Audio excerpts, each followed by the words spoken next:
Por allá donde está Alejandra y Gustavo, está lloviendo también. Está lloviendo siempre. Estuvo lloviendo esta tarde, siempre frío. Bien, bastantico.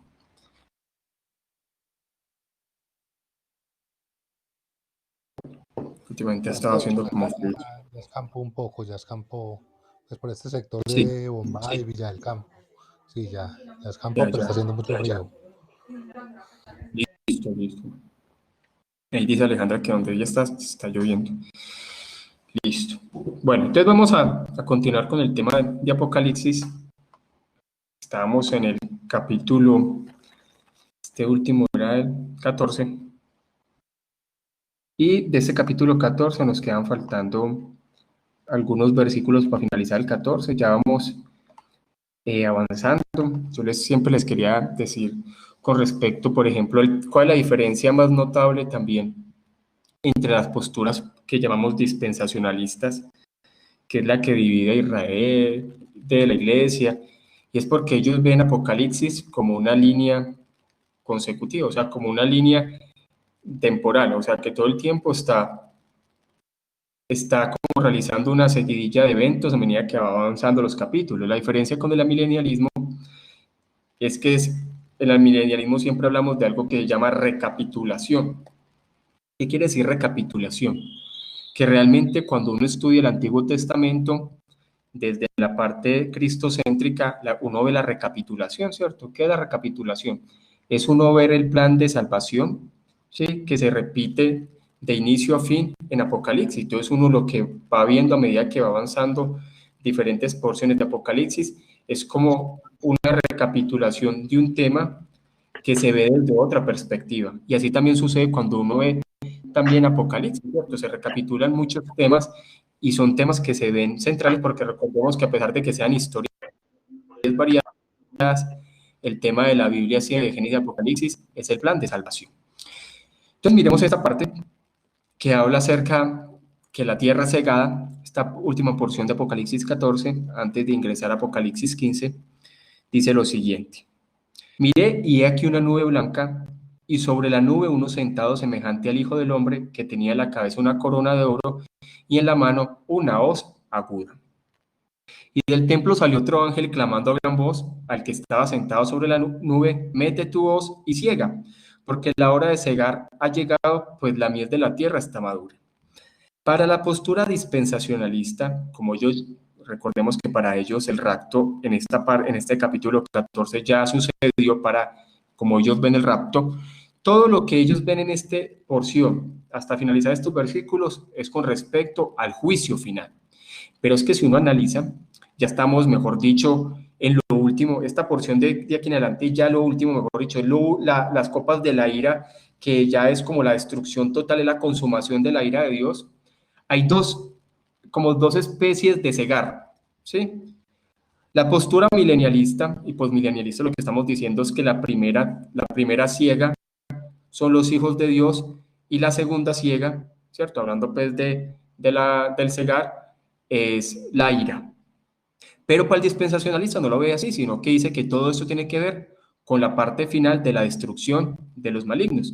Qué interesante, ¿cierto? Mirar, y ahorita que estaba estudiando esta tarde esta porción, que va muy de acuerdo a algo que también, pues podríamos decirlo, lo estamos estudiando de esa forma con el libro de Esther, y es la destrucción recordemos que esa parte del Antiguo Testamento que siempre se habla de esas batallas de consumación de los enemigos y destrucción de los enemigos, siempre se lleva a mirar a un punto profético, un punto escatológico que habla de la destrucción final de los enemigos del pueblo y los enemigos de Dios. Y de hecho este capítulo que estamos viendo acá va muy a la par.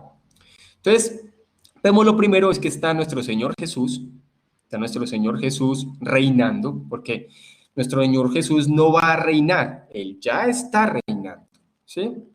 Tenía en la cabeza una corona de oro y en la mano una hoz aguda. ¿Se está escuchando con interferencia? Es que yo no sé qué estará pasando últimamente, va a tocar apagar la cámara, van a escuchar solamente la voz. Entonces dice, y en la mano una hoz aguda. Y del templo, ¿sí me escuchan mejor así? ¿Me escuchan mejor así?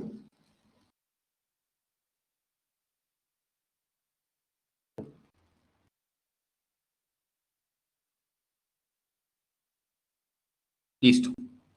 Entonces dice, y del templo salió otro ángel, clamando a gran voz, el que estaba sentado sobre la nube, mete tu voz y ciega, porque la hora de cegar ha llegado, pues la mies de la tierra está madura. Esto también da como a entender cuando recordemos la parábola que nuestro Señor Jesús dijo acerca del trigo y la cizaña. Recordemos como lo hablamos también en la predicación del día domingo del libro de Esther. O sea, nuestro Señor Jesús habló que en este planeta Tierra, juntamente con el trigo, se iba a dejar crecer la cizaña, pero ya al final, cuando ya todo estuviera maduro, se segaría y se apartaría el trigo de la cizaña, el trigo se echaría en el granero y la cizaña se enviaría al fuego. Y esta parábola lo que nos habla también es del juicio final.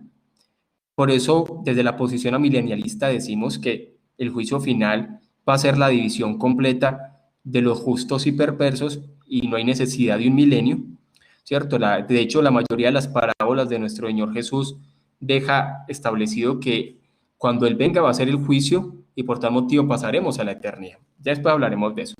Y dice, y del templo salió otro ángel, clamando a gran voz al que estaba sentado sobre la nube, mete tu voz y ciega, porque la hora de cegar ha llegado, pues la mies de la tierra está madura. Y recordemos que esta palabra mies, nuestro Señor Jesús cuando está hablando del evangelismo, el evangelismo lo comparó con la mies, ¿cierto? Es decir, que la mies está madura y que son pocos los obreros.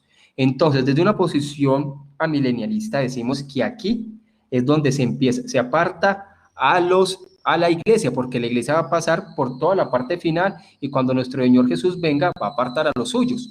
Para un dispensacionalista, él no lo vio así. Por ejemplo, MacArthur no lo vio así. Entonces, MacArthur dice lo siguiente, con respecto a la corona. La corona del vencedor en la guerra o en una competencia atlética era una diadema de laurel y se utilizaba en la celebración de la victoria. Cristo porta aquí esa corona en particular, que en este caso es hecha de oro como un conquistador triunfante que sale invicto del cielo para prevalecer sobre sus enemigos. Entonces nuestro Señor Jesús sale invicto, ¿cierto? En eso sí estamos de acuerdo y sabemos que nuestro Señor Jesús reina. La hoz aguda, una herramienta para la siega que tenía una cuchilla tajante y curvada hecha de hierro y un mango de madera. Los agricultores de la antigüedad la utilizaban para cortar el grano y aquí representa el juicio divino veloz, preciso y devastador. La mies que en ese caso son los impíos del mundo está lista para ser juntada y juzgada. Aquí en esta parte sí hay como, digamos de alguna forma, diferimos, ¿cierto? Les conté por qué, porque para el dispensacionalista él dice que toda esta porción habla del juicio final, pues porque ellos no ven casi en Apocalipsis a la iglesia, solamente en los primeros versículos, para ellos casi la mitad del Apocalipsis o gran parte del Apocalipsis la iglesia no está, todo está centrado en Israel. Entonces para ellos esto solamente es el juicio de los impíos. Para una milenialista como Kistemaker, va muy de acuerdo con lo que yo les he explicado, que aquí estamos hablando, es que nuestro Señor aparta, y la mies habla mucho de los elegidos, los aparta de la segunda ciega, porque vamos a ver que hay dos ciegas, hay una primera y después viene una segunda. Dice, sobre la casa tenía una, bueno, dice, además del título daniélico, porque sabemos que esta imagen de una persona con una cabeza de oro nos referencia mucho a Daniel, ¿cierto? Es como una visión muy semejante a la que vio Daniel. Dice lo siguiente, Juan describe la venida del Mesías como realeza. Jesús lleva una corona de oro en la cabeza para mostrar que es un conquistador victorioso. Lleva la corona real como símbolo de victoria. También los 24 ancianos que rodean el trono de Dios llevan coronas de oro y Jesús lleva en la mano una hoz afilada como símbolo de la cosecha. La hoz ha sido afilada para que resulte un instrumento eficaz en mano del cosechador para llevar a cabo sin oposición y demora la tarea de recoger la cosecha. Ya vamos a mirar en el siguiente comentario que vamos a dar de Kistemaker con respecto a qué tipo de cosecha es. Si va de acuerdo con lo que dice MacArthur o difiere en la posición que él tiene. Para una persona como Chilton, que es completamente diferente al dispensacionalismo, no obstante tiene bastantes cosas muy semejantes al amilenialismo, dice lo siguiente, la hora ha llegado, sin embargo esta vez el énfasis cae no sobre juicio, sino sobre bendición, la reunión de los elegidos. Entonces para Chilton, esta primera ciega, él también la ve como los elegidos, pero la ve desde otra perspectiva, como desde un inicio de evangelismo, pero tiene algo mucha semejanza con el amilenialismo. Entonces dice, Eso también está conectado con la obra del Hijo del Hombre en su parusia. Parusia es venida, ¿cierto? En su segunda venida, cuando envía a sus ángeles, sus mensajeros apostólicos para reunir a los elegidos. La palabra para reunir es literalmente sinagogar. Su significado es que Israel, que rehusó ser sinagoga bajo Cristo, será reemplazado por la iglesia como la nueva sinagoga. Bueno, aquí sí, como yo les he dicho y lo he explicado muchas veces, Chilton por lo general, él pareciera que en muchas ocasiones va como con esa teoría del reemplazo, ¿cierto? Sabemos que esa posición de creer que la iglesia reemplazó a Israel en muchas partes es peligrosa, no obstante, y muchos hombres serios de la escritura que han creído eso, pero también la otra posición que es dispensacionalista de creer que la iglesia de Israel son completamente aparte también es muy peligrosa. Sí, nosotros debemos saber que tanto la iglesia como Israel están formando un solo pueblo, ¿sí? No son dos pueblos, ni dos planes, ni dos propósitos, sino una sola iglesia, pero está formando de judíos y de gentiles. Y si usted vamos avanzando con los versículos con respecto a estos que hemos analizado, dice, y el que estaba sentado sobre la nube metió su voz en la tierra y la tierra fue cegada. Esa es la primera ciega. Vamos a ver que ahora hay otro. Y salió otro ángel del templo que estaba en el cielo, también con una hoz aguda. Entonces vemos que hay dos tipos de hoz.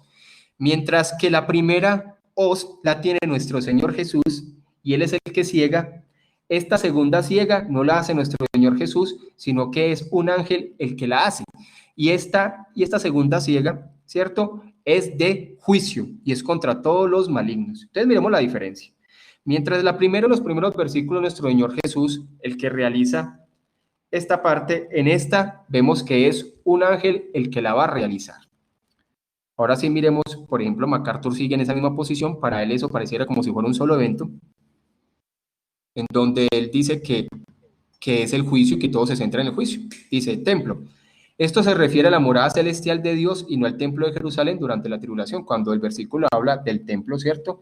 Dice que el 17 salió otro ángel del templo que está en el cielo. Recordemos que a Moisés se le dijo que le iba a construir un tabernáculo conforme a la imagen mejor dicho, algo simbólico de una realidad en el cielo. Es el tabernáculo. ¿Sí?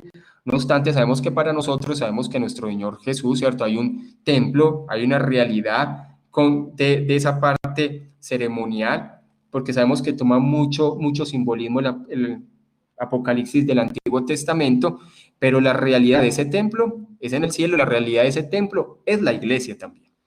Entonces, sigamos acá.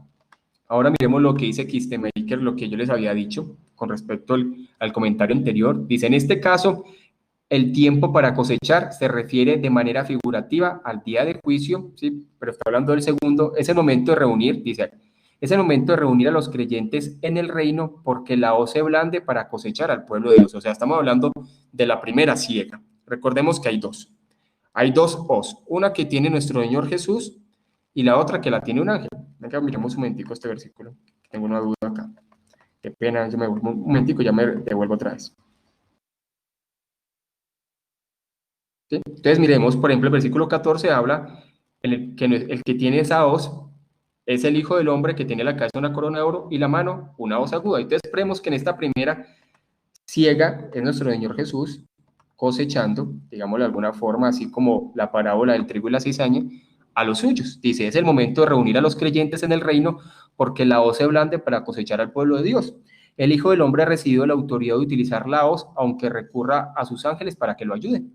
La segunda hoz se utiliza no para cosechar la mies, que es el pueblo de Dios, sino para las uvas de la ira, los enemigos de Dios. Resulta interesante que el texto de Joel capítulo 4, versículo 3 en la Septuaginta utiliza el plural hoces, lo cual implica la secuencia de dos cosechas. Entonces, a diferencia de MacArthur y a diferencia de lo que creen muchos dispensacionalistas con respecto a esta porción de Apocalipsis capítulo 14, que ellos solamente la centran en el juicio final de los enemigos, porque para ellos ese juicio final la iglesia ya no está, porque para ellos la iglesia fue raptada 7 años antes o 3 años antes, pero sabemos que desde la posición amilenialista la iglesia va a llegar hasta el final y es un solo evento. Nuestro Señor Jesús viene y en ese solo evento levanta a los suyos y de una vez juzga a los pecadores. Entonces realmente son dos hoces, ¿cierto? Llamémoslo así, una que es para la mies y otra que es para las uvas de la ira.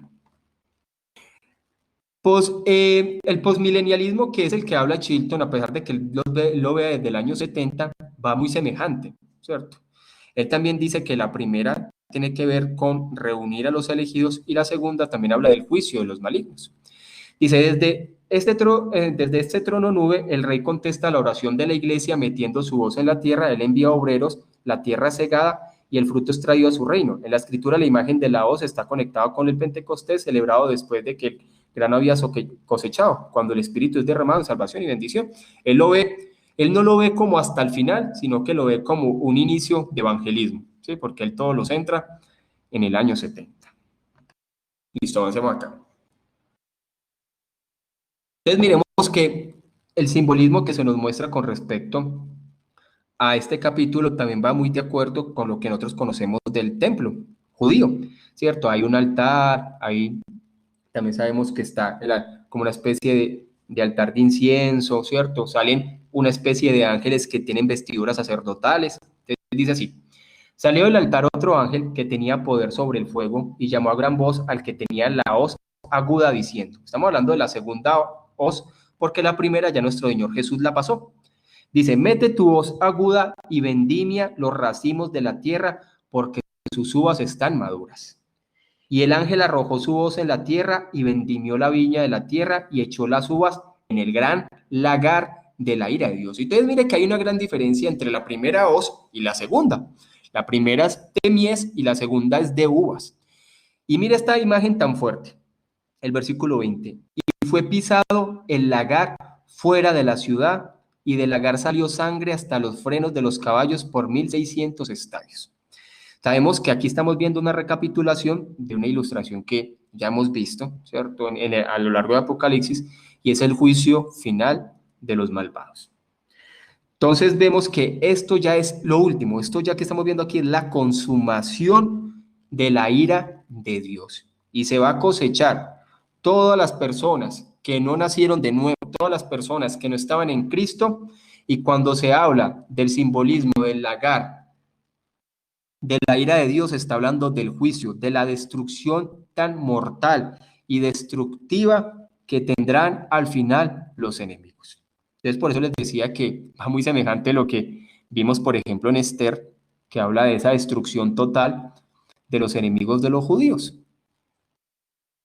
Miremos aquí que dice que tipificaba la realidad del pueblo de Dios al final de los tiempos. Esto es lo que va a pasar al final de los tiempos, donde nuestro Señor Jesús lo que va a hacer es separar el trigo de la cizaña. Y la imagen es muy clara. El trigo será echado al granero, hablando de la eternidad que le pertenece a nuestro Señor, y la cizaña va a ser echada al fuego, así como las uvas, ¿cierto? Donde va a estar la ira de Dios. MacArthur dice, este ángel está asociado con el fuego que había en el altar y que representa las oraciones de los santos. El fuego, recordemos que este altar, ¿cierto? Está hablando de este altar del incienso, que sabemos que sube constante, ya le hemos visto esta imagen antes. Dice, el fuego corresponde a la llama que ardía todo el tiempo en el altar de bronce en el templo de Jerusalén. 2 veces al día el sacerdote, este sí es el altar que está afuera, ¿sí? Que está donde hacía los sacrificios. 2 veces al día el sacerdote quemaba incienso con ese fuego. O sea, recordemos que cómo era la imagen. Para prender el altar del incienso que estaba adentro del lugar santo, se prendía con las llamas con lo que las brasas que había en el altar de bronce, que era donde se hacían los sacrificios afuera, ¿cierto? Y con eso también se encendía el altar del incienso que estaba al frente del velo, ¿cierto? De esa parte antes de ingresar al lugar santísimo, que era donde estaba el arca, ¿cierto? Recordemos que hay veces hablar de esto, de esa parte de estos utensilios del tabernáculo y del templo, en ocasiones es necesario verlo con una imagen, porque hay personas que de pronto no están muy relacionados con respecto a la ubicación, tanto el altar de bronce, el altar del incienso, el menorá, ¿cierto? Los panes, donde estaba el arca del pacto, que es el lugar santo, el lugar santísimo, todo eso. Pero entonces aquí lo que nos está diciendo es eso, 2 veces al día el sacerdote quemaba incienso con ese fuego y lo ofrecía en el lugar santo como un símbolo de las oraciones del pueblo. Este ángel viene del altar celestial para asegurar que todas las oraciones de todos los santos acerca del juicio y la venida del reino sean contestadas. Por eso hace un llamado para que comience el juicio, porque es a través de las oraciones de los santos.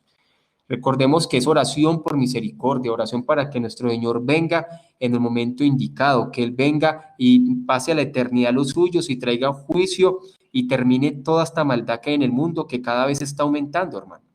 Esta tarde estaba viendo las noticias y quedé hasta preocupada después de ver de esa situación que sucedió en Cartagena, de este juez que no quiso casar estas dos mujeres y todos los abogados que entrevistaron, o sea, ninguno tuvo una posición a favor de lo que había hecho este juez, sino todos en contra, todos en contra, todos en contra, que le tocaba, que eso es así. Es más, alguien me llegó y dijo, es que la Constitución está por encima de la religión es un concepto abstracto. Entonces imagine, ya casi que somos obligados, hablan de libre pensamiento, de derecho a la diferencia, pero casi que a las mayorías nos están obligando a aceptar lo de las minorías. O sea, hay uno que va aterrado, o sea, ya llegamos a un punto donde el matrimonio homosexual ya va a ser común, y ya se está viendo común, hermano, ya uno va a la calle y eso antes no pasaba, pero ustedes miren cómo está de grave la situación, o sea, estamos en una época fuerte, muy peligrosa, y eso va avanzando cada vez más así. Entonces vemos que al final de los tiempos todo esto va a ser juzgado. Dice Kistemaker, Juan parece tener presente a Isaías capítulo 63, versículo 2, donde la palabra lagar se sitúa en el contexto de Dios que pisa las uvas de la ira. Lamentaciones 1:15.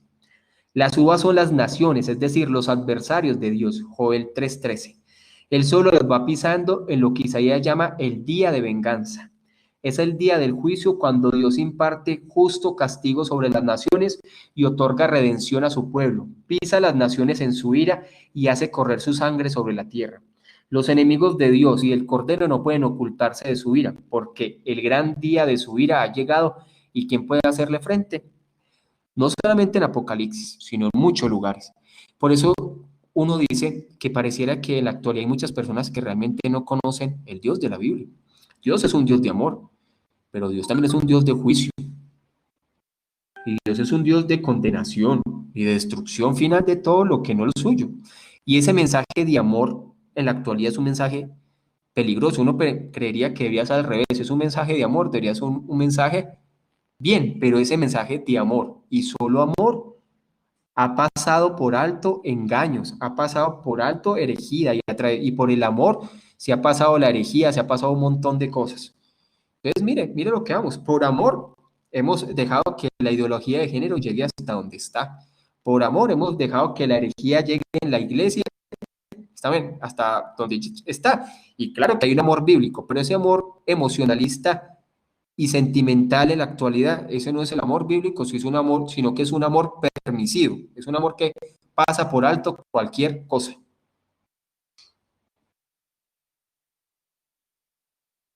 Entonces, miremos ahora qué dice Chilton.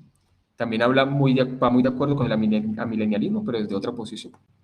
Vemos, hermano, que aparte que el programa también hasta está bien lento últimamente. Listo. 13. Dice, el derramamiento de sangre cubre la tierra, pero está fuera de la ciudad. El cumplimiento histórico de esto fue desde un punto de vista cuando Galilea rebosaba de fuego y sangre, cuando las tropas de Vespasiano y de Tito invadieron el país, la tierra entera, excepto Jerusalén, fue cubierta de esa muerte y devastación. Sin embargo, teológicamente, el cumplimiento de este texto hay que relacionarlo también con el sacrificio de Cristo, porque ese fue el definitivo derramamiento de sangre fuera de la ciudad. Mejor dicho, él lo centra en Cristo, porque habla de un derramamiento como fuera de la ciudad, pero también lo está centrando como una batalla que se tuvo en ese tiempo en Galilea, ¿sí? Pero cuando uno miramos simbólicamente, hemos hablado, lo hablamos hace 8 días, Apocalipsis deja claro el tema de las ciudades. Una, y la vamos a ver a partir del capítulo que vamos a empezar a mirar, la caída de la gran ramera, y siempre hay una comparación, ¿cierto? Apocalipsis deja esa comparación entre los hijos de Dios, ¿cierto? Los malignos, la ciudad de Dios, Jerusalén, la ciudad perversa, la gran ramera, ¿sí? Sabemos la iglesia, que es la santa, la pura, la casta, la ramera, que la otra mujer, que es la ramera, la prostituta. Entonces, mire que esa comparación es algo que es un simbolismo de Apocalipsis. Y cuando se habla de la ciudad, también está hablando es de los hijos de Dios. Y que ese derramamiento de sangre no va a tocar al final, ¿cierto? El juicio a los hijos de Dios, sino que ese derramamiento va a venir sobre la gran ramera, ¿cierto? Sobre Babilonia. Ahí dice la Babilonia, o sea, hablando de esa ciudad, de Babilonia, está Babilonia y Jerusalén, la nueva Jerusalén, y Babilonia está dando como un simbolismo también de esa parte de los perversos. Hace 8 días hablamos con respecto a las interpretaciones que tiene en cuanto a esta Babilonia final, que muchos dicen que tiene que ser una ciudad literal, eso lo dicen los dispensacionalistas. Bueno, sigamos avanzando. Ahora vamos al capítulo 15, vamos a avanzar un poco sobre el capítulo 15, porque nos había quedado faltando estos versículos del capítulo 14. Se llaman los ángeles con las 7 postreras plagas. Recordemos que estas plagas ya es la consumación. O sea, esto es ya lo que nuestro Señor Jesús trae sobre este planeta Tierra, ya lo último de lo último, o sea, la consumación final. Todo esto es al final. Recordemos que la iglesia no es raptada unos días antes ni años antes, no todo. Es el tiempo que nuestro Señor Jesús viene que se hace todo. Recordemos que no hay un solo versículo que valide un rapto secreto. Sí habla de un levantamiento cuando nuestro Señor Jesús venga, ¿cierto? Que la iglesia va a ser levantada, pero eso de que hay un rapto secreto y menos, 7 años antes, eso no tiene sustento por ningún lado. Eso es dispensacionalista y ellos siempre lo han creído así y siempre hablan que la iglesia tiene que ser raptada y por ahí uno sale cosas y la gente pensará que fueron los extraterrestres. Bueno, yo he escuchado de todo con respecto a eso. Entonces avancemos en estos 2 versículos, dice. Vi en el cielo otra señal grande y admirable, 7 ángeles que tenían las 7 plagas postreras, porque en ellas se consumaba la ira de Dios. Vi también como un mar de vidrio mezclado con fuego. Es interesante ver que siempre en la parte escatológica de los profetas del Antiguo Testamento, cuando había en esa parte de esas teofanías, siempre aparecía como un mar de cristal. De hecho, hay una canción carismática que llama Mar de Cristal, ¿cierto? Que es hasta bien bonita. Siempre aparece, pero aquí aparece mezclado con fuego. Dice, y a los que habían alcanzado la victoria sobre la bestia y su imagen, y su marca y el número de su nombre en pie sobre el mar de vidrio con las arpas de Dios. Dice MacArthur con respecto a esto. Mar de vidrio, el trono celestial de Dios está sentado sobre una plataforma transparente de cristal que aparece en profecías del Antiguo Testamento. Ahora habla de la victoria sobre la bestia. Todos los santos de cada nación, incluido Israel, triunfarán en últimas sobre el anticristo de Satanás y su sistema a causa de su fe en Jesucristo. Hablando pues de esa parte que como él cree en un milenio, entonces, que pasarían al milenio, pero es realmente todos los creyentes triunfan sobre este mundo. La verdadera victoria del creyente es la victoria sobre este mundo y su influencia y sobre el pecado. Esa es la verdadera victoria. Y veces quieren cambiar esa victoria como con otras cosas. Kistemaker dice con respecto a estos versículos lo siguiente. Si tienen preguntas, los pueden ir haciendo, hermanos. ¿Cierto? Dice, nótese que en este pasaje el mar está mezclado con fuego, porque esta es la diferencia. En el Antiguo Testamento, ¿cierto? Cuando aparece esas teofanías, el mar de cristal, el trono de Dios, pero aquí aparece mezclado con fuego, lo cual de manera simbólica dirige la atención hacia la columna de fuego que guió a los israelitas a través del Mar Rojo. El fuego que se describe es un símbolo de luz y gozo para todos los santos que están de pie junto al mar de vidrio, pero el mar mezclado con fuego también es símbolo de la ira de Dios dirigida contra sus enemigos, así como los egipcios se ahogaron en el mar, a través del cual los israelitas habían llegado a salvo a la otra orilla, así el mar mezclado con fuego destruye al anticristo y a su hueste. Está hablando también del juicio de Dios al final de esta parte del mar mezclado con fuego, que es como donde está el trono de Dios, y el simbolismo está hablando de ese juicio final, porque hay un juicio final. Cuidémonos de todos aquellos que es la teología liberal. La teología liberal lo que está aquí dando es el entendimiento del infierno, el entendimiento del pecado, el entendimiento del arrepentimiento, el entendimiento del matrimonio. Mejor dicho, la teología liberal ha hecho un gran daño en este tiempo. Por eso es que pareciera que hoy en día la gente no cree en el infierno. Chilton dice, el vidrio está mezclado con fuego. La imagen enlaza esta visión con las escenas del capítulo 14, la del gran río de sangre que fluía a lo largo de toda la tierra, un verdadero mar rojo por medio del cual han sido librados los justos, pero en el cual fueron destruidos sus enemigos. Ahora Juan presenta a los santos regocijándose al borde del agua como Moisés y los israelitas se regocijaron después del cruce del Mar Rojo original. Miremos esta tipología que realmente hace Chilton, va muy de acuerdo a aquello, como yo les he dicho, esas recapitulaciones que se hacen en el Antiguo Testamento del plan de salvación, y de hecho cuando el pueblo cruza el Mar Rojo, también está hablando de ese cruce sobre las tribulaciones, las angustias, y donde el pueblo es liberado de en medio de las tensiones del mundo, y después cuando el mar cae sobre sus enemigos, también lo que habla la destrucción final de los enemigos del pueblo. Y después vemos el regocijo del pueblo, así como también vimos en Esther, que al final, eso es lo que vamos a hablar el domingo, ¿cierto? Sobre esa fiesta del Purín, del regocijo, y también vamos a ver más adelante la fiesta del Cordero, en donde también se celebra la victoria de Dios, ¿cierto? La victoria de Cristo sobre sus enemigos. Entonces, esa recapitulación, que son las partes principales y los patrones principales que nos habla del plan de salvación de Génesis, Apocalipsis, porque recordemos que nosotros tenemos es un solo libro, ¿sí? Que tiene diferentes escritores y todo eso, pero es un solo libro escrito por Dios a través de diferentes hombres, pero es un solo mensaje. Por eso, ahí es donde eso le llama teología bíblica. Hay una gran diferencia en teología sistemática y teología bíblica. Por eso también se dice que hoy en día lo que ha hecho los teólogos liberales es destruir la teología bíblica antigua. O sea, todo ese entendimiento de que la mayoría de los libros que están en la Biblia tienen una unidad sin igual. O sea, una unidad admirable, del cual ese es el mismo mensaje de Génesis, Apocalipsis. Sigamos leyendo los versículos de aquí a continuación.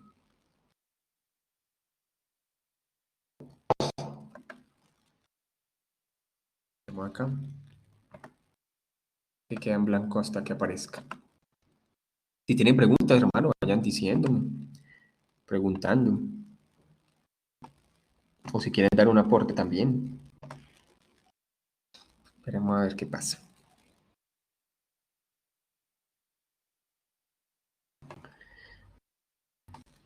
Un momentico, hermanos, ahí, un momentico, a ver qué. No sé qué le pasa a esto. Es que se queda pensando, listo. Entonces, bueno, Apocalipsis utiliza mucho, mucha cosa, digamos así, muchas ilustraciones del Antiguo Testamento, de acuerdo también a lo que hablaba Chilton.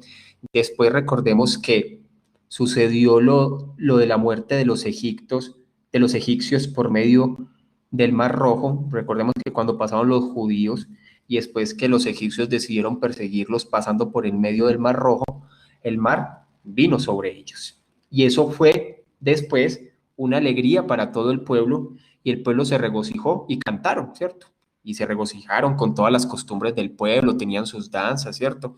Recordemos que la danza nunca ha pertenecido a la parte de adoración dentro del templo, pero la danza era una manifestación cultural de un pueblo, así como la manifestación cultural de Colombia, hay muchas manifestaciones de baile, ¿cierto? Los pueblos manifiestan su cultura con bailes, cánticos, pero la danza nunca estuvo dentro del templo como algo religioso. Por eso es que nosotros no estamos de acuerdo con el tipo de danzas que está dentro de las congregaciones, pero una expresión cultural eran las danzas.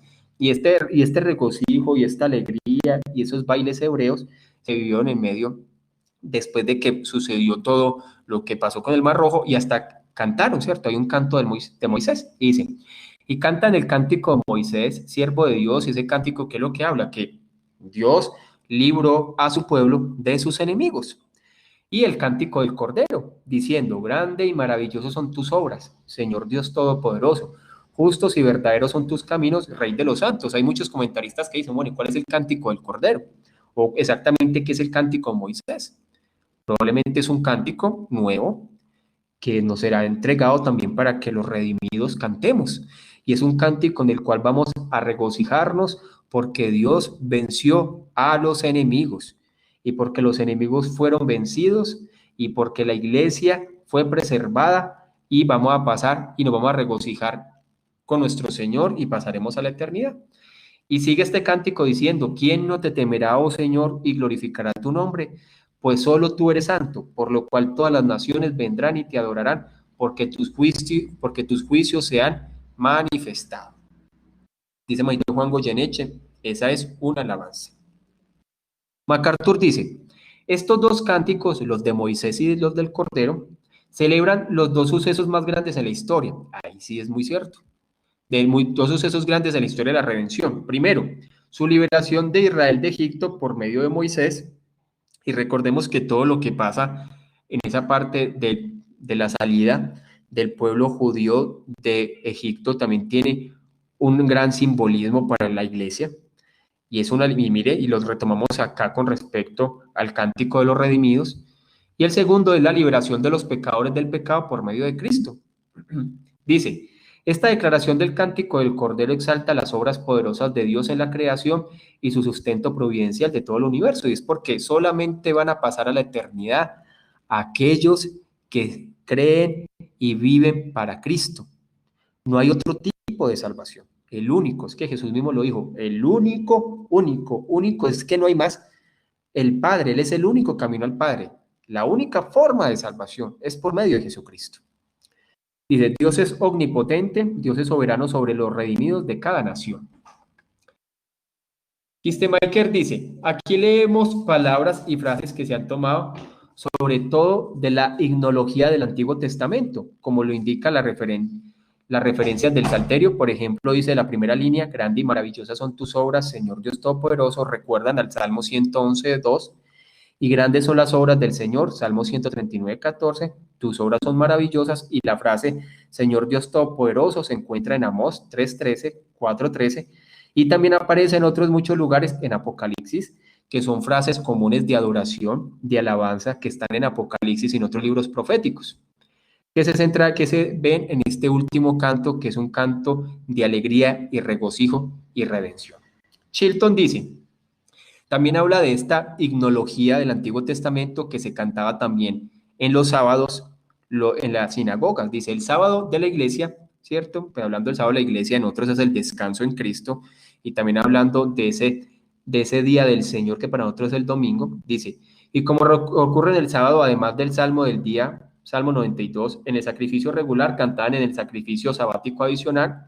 Recordemos que parte de estos libros de los salmos era como unos cánticos también hacían los sacerdotes cuando realizaban su oficio en el templo.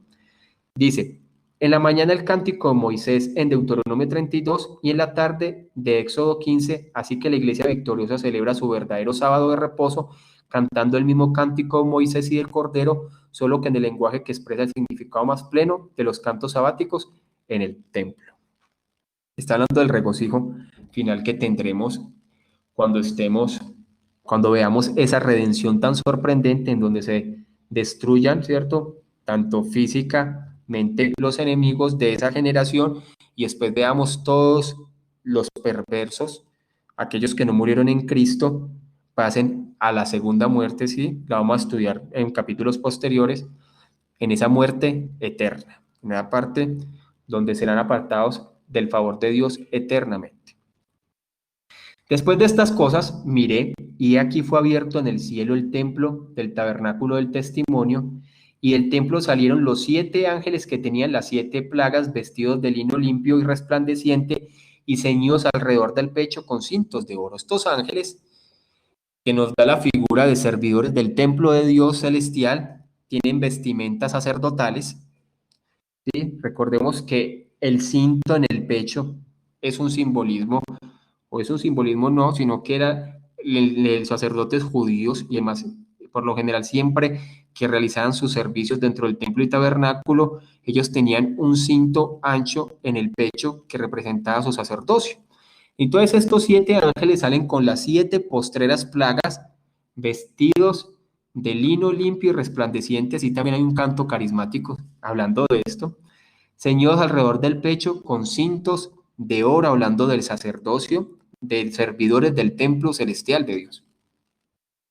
Entonces estas figuras nos representan mucho como el servicio del Antiguo Testamento, que también nos centra mucho a lo que habla del juicio final con respecto a esto de las copas de ira. Recordemos que las copas es un símbolo de ira. De hecho, nuestro Señor Jesús en el Getsemaní, él mismo dijo, pasa de mí esta copa, pero no sea como yo quiero, sino como tú, porque está hablando de la ira de Dios y ese momento que nuestro Señor Jesús iba a pasar en la cruz, ¿sí? Donde sabemos que porque en él fueron imputados los pecados de los elegidos. Por tal motivo, lo que más odia el Dios, ¿cierto? El Padre es el pecado. Nuestro Señor Jesús se hizo pecado por nosotros, maldito por nosotros.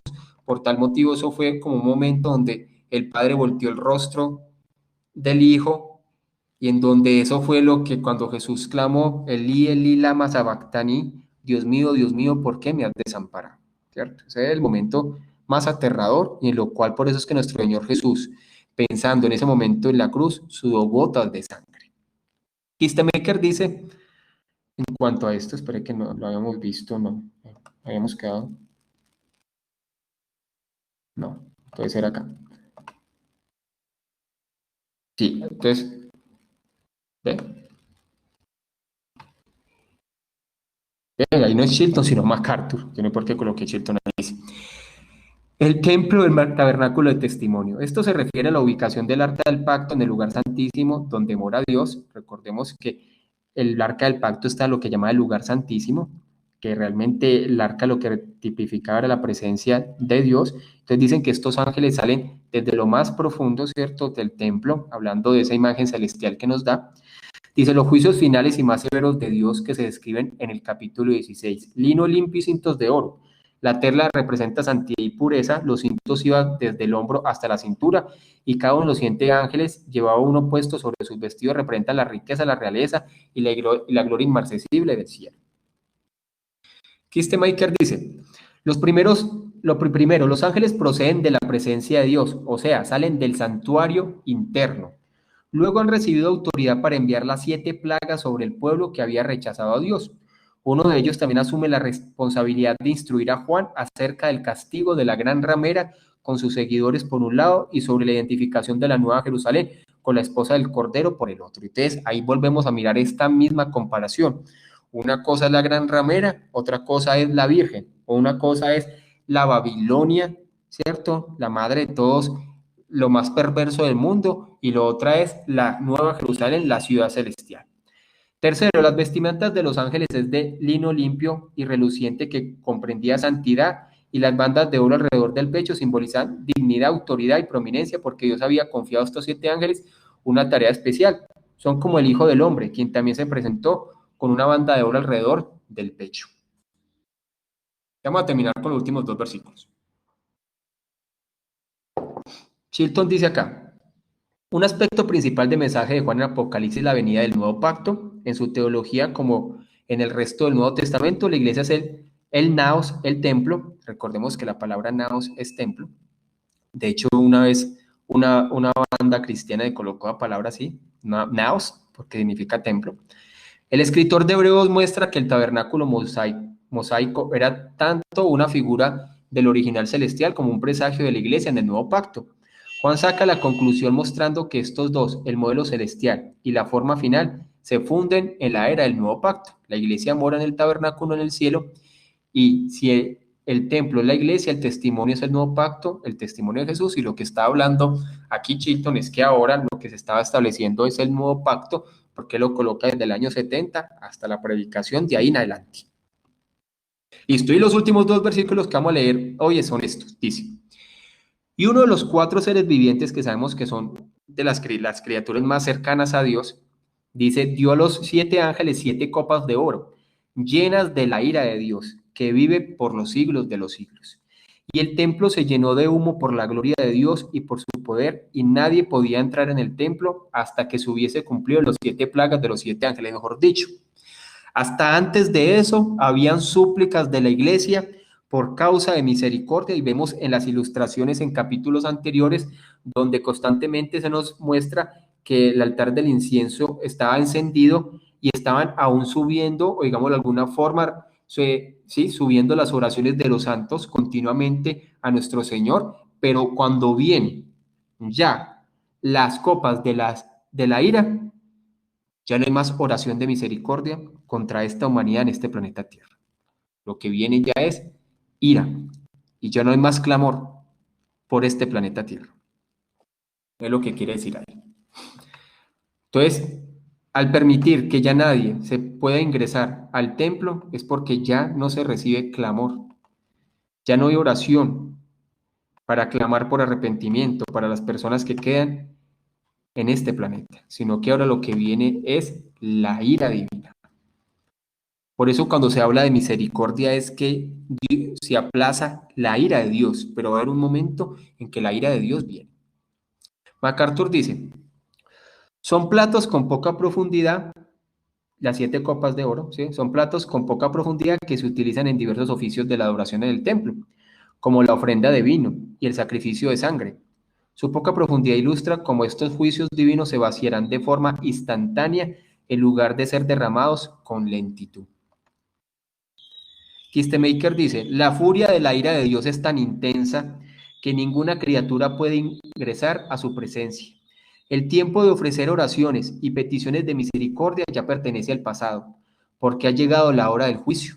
Nadie puede entrar al santuario interno hasta que las copas de ira hayan sido derramadas y la destrucción de los malvados haya sido completada, porque la misericordia de Dios queda en el olvido, su compasión se retrae y su paciencia queda en suspenso y lo que viene es la ira de Dios. Esto es lo que más cuesta entender para muchas personas. No cuesta entender y dice, bueno, Dios es un Dios de misericordia y cree que es que Dios va a pasar por alto y va a pasar por alto y va a pasar por alto, pero es que también la segunda parte dice que no tendrá por inocente al malvado, al culpable. Claro que Dios es un Dios de misericordia, pero también es un Dios justo. Y en algún momento va a venir a justiciar el pecado. Y terminamos con lo que dice Chilton. Dice, con la venida del nuevo pacto, la iglesia de Jesucristo se convirtió en el templo de Dios. Este nuevo suceso redentor fue indicado por el hecho de que el Espíritu llenó la iglesia en el día de Pentecostés, como había llenado el tabernáculo y el templo. Sin embargo, como Pedro había declarado, el derramamiento pentecostal sería acompañado al final de la era también por un derramamiento de holocausto, sangre y fuego y vapor y humo, para que la iglesia tomara posesión plena de su herencia, para que asumiera su correcto lugar como templo del nuevo pacto. La corrompida plataforma del antiguo pacto tenía que ser derribada y demolida. Mejor dicho, lo que está hablando es que tenía que existir destrucción para que finalizara el antiguo pacto y se le diera apertura al nuevo pacto. Es lo que está hablando ahí, Cheto. ¿Preguntas o aportes? Hasta ahí llegamos a esta porción de Apocalipsis 15, que ya nos quedan faltando algunos capítulos para finalizar Apocalipsis. Es bueno profundizar sobre él para ir aprendiendo más y más. Preguntas, aportes que quieran decir con respecto a este capítulo 15 y la porción de Apocalipsis 15, 14 que vimos también. ¿Ninguna? ¿Aportes, preguntas? Bueno, entonces vamos ahora. Los capítulos que vienen de aquí en adelante son capítulos muy, muy, muy, digámoslo así, muy profundos. Y ya casi estamos que llegamos a las bodas del Cordero. Estamos que llegamos a entender bien esa parte del juicio final, ¿cierto? Del gran trono blanco, esa parte del nuevo cielo y la nueva tierra. Y cuando habla del milenio, a ver si vamos a entender esa parte. Ah, bueno, también lo que dice el hermanito Juan Goyeneche. Esta semanita iniciamos los tiempos de oración, ¿cierto? Iniciamos el martes a las 6 de la mañana. Ahí estuvimos 4 hermanos, la idea es seguirlos motivando. Éramos 4, bueno, sí, 4, o 3, no me acuerdo. Bueno, 4, para que sigamos fortaleciendo esos tiempos también de oración. Estamos orando, ¿cierto? Oración y una reflexión, ¿cierto? Media horita, y es necesario también tener esa costumbre. Entonces mañana también vamos a tener. Bueno, hermano, entonces vamos a orar y finalizamos. Bueno, Padre, gracias por este tiempo. Gracias, Señor, por esta porción. Es una porción también que nos lleva a pensar de tu misericordia. ¿Qué somos nosotros, Señor? Pero sabemos que es por tu gracia que podemos, Señor, ver y vivir esa gracia tuya. Sabemos, Señor, que al leer este capítulo, que al final de los tiempos, Señor, por tu misericordia, los elegidos pasarán a la eternidad, pero sabemos que aquellos, Señor, en el cual el pecado todavía sigue esclavo, siendo, Señor, el amo de sus vidas, pasarán una eternidad, pero sin ti. Pero, Señor, lo único que nosotros podemos hacer es regocijarnos, Señor, por pertenecer, Señor, a tu pueblo, No hay ninguna jactancia, sabemos que no es por nuestras obras ni por nuestros méritos, sino que es por tu gracia. Y lo único que podemos vivir es agradecidos, viviendo para ti, siendo, Señor, siervos tuyos y regocijándonos porque sabemos que nuestro descanso está en centrarnos, Señor, y en colocar nuestra mirada en ti. Te doy gracias por los hermanos que estuvieron en el día de hoy. Gracias, Señor, por esta porción. Gracias por este mes que está iniciando. Gracias, Señor, también porque el domingo vamos a poder iniciar también nuestras reuniones presenciales. Sigue motivando también a los hermanos para que podamos estar ahí el día domingo, Señor, y empezar ese proceso otra vez de estar, Señor, presencialmente todos.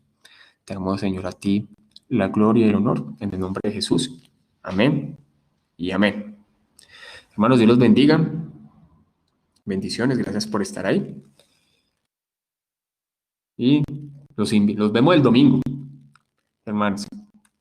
Bendiciones.